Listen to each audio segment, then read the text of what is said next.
you touch a dog on any part of his body, does he remain focused on the bucket 8 out of 10 times?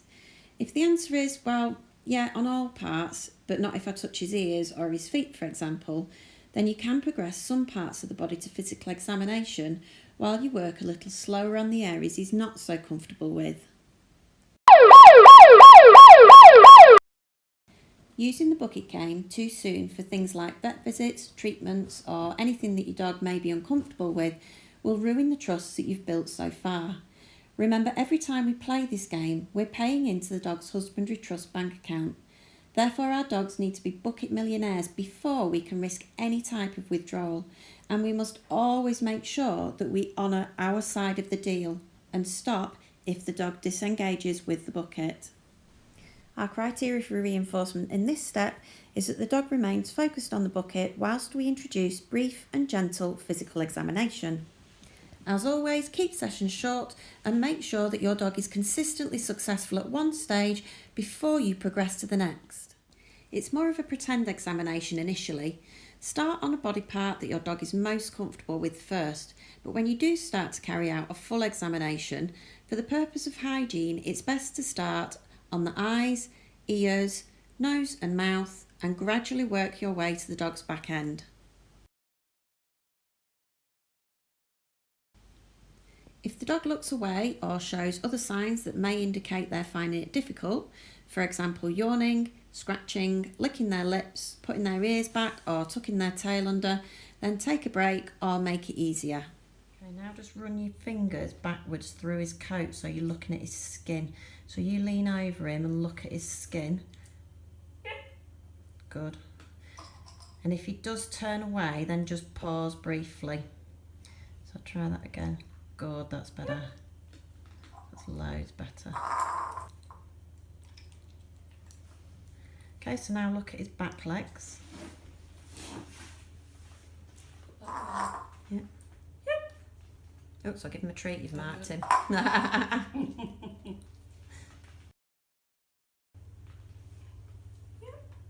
Good. And then just feel your hands all the way down his tail. Excellent.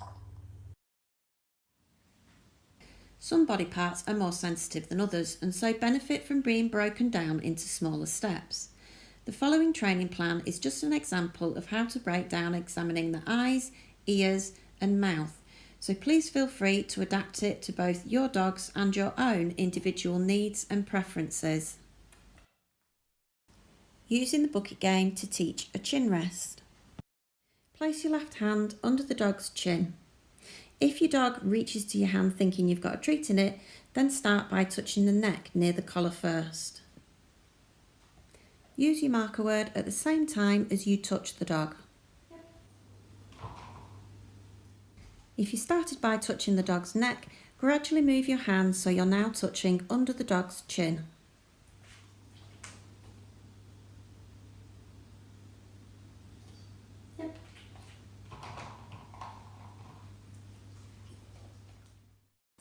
Chin rest, building duration.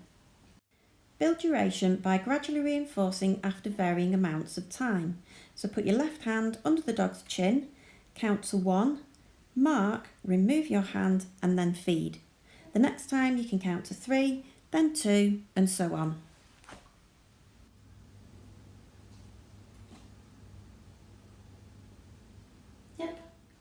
You'll notice this dog does show one of the stress signals we talked about earlier, licking lips. However, I would say this is predominantly due to either just eating a treat or anticipation of a treat rather than stress.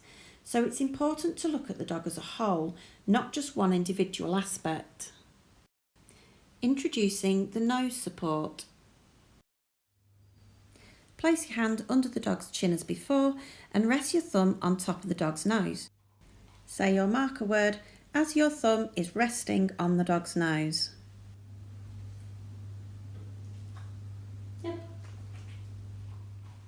As when building duration, don't always make it harder. Sometimes you can go back to a basic chin rest.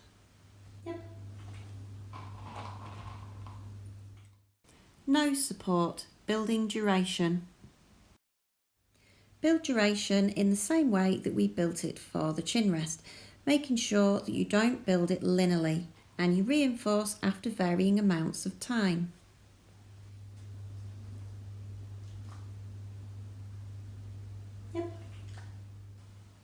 This is a very gentle support of the nose, and the dog should be able to move away if they choose.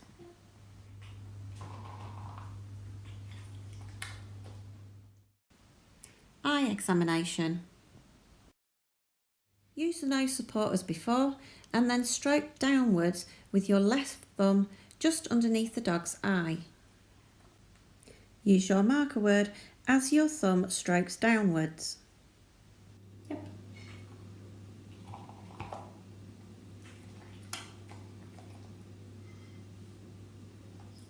You can then use the nose support again and use your right thumb to stroke upwards above the dog's eye.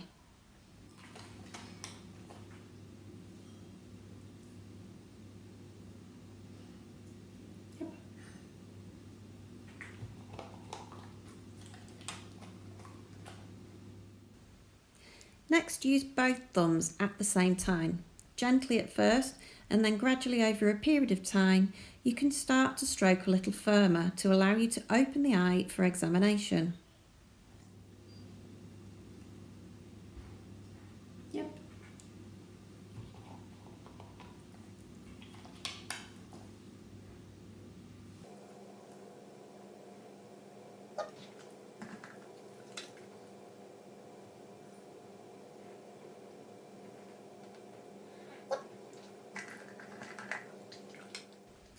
Don't forget, if they disengage with the bucket, even if it's just because they're distracted, wait for them to re-engage with the bucket in their own time before continuing. Repeat all the steps on the other side. Mouth examination. Again, start with a chin rest and then use your other hand to touch the top of the dog's nose with your thumb and index finger. Say your marker word as you touch the dog's nose.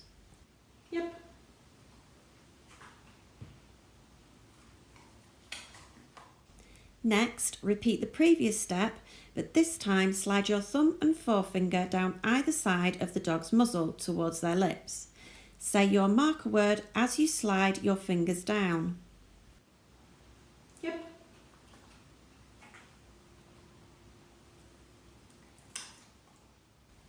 The next step is to lift the dog's lip on one side, then the other, and then both. Use your marker word as you lift the lip. We're only lifting briefly at this stage and we can add duration in later.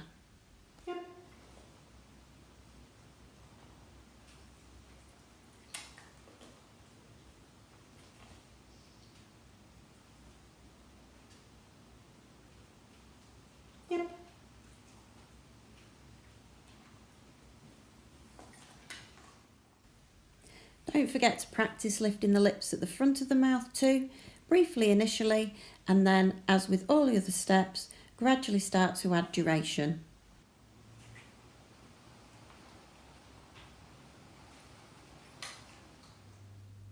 Practice opening your dog's mouth and use your marker word the second the dog's lips part. Build this one really slowly because many dogs aren't keen on it.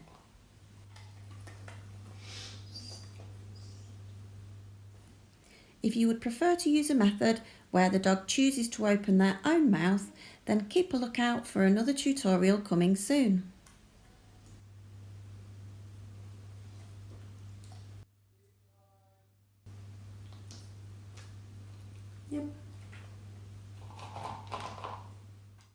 Examining the ears. Touch the ear with the back of your hand. Hold the ear between your thumb and forefinger. Lift the ear a little initially and then gradually increase. Okay, so I'm pointing out the obvious here, but don't forget different steps may be needed for different types of ears.